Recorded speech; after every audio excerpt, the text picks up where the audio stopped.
కష్టే ఫలి. ఒక గ్రామంలో రాము, సోము అనే స్నేహితులు ఉండేవారు.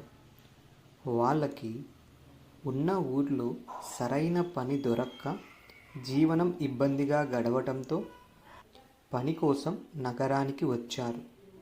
నగరంలో ఒక వ్యాపారి దగ్గరికి వెళ్ళి ఏదైనా పని ఇవ్వమని అడిగారు.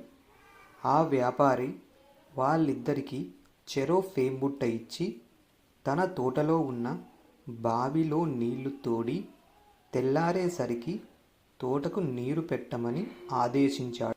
ఫేంబుట్టతో నీళ్లు తోడటమేమిటి, తెలివి తక్కువ కాకపోతే అనుకుని సోము ఆ రాత్రి పడుకున్నాడు. రాము మాత్రం కష్టపడి నీళ్లు తోడుతూనే ఉన్నాడు.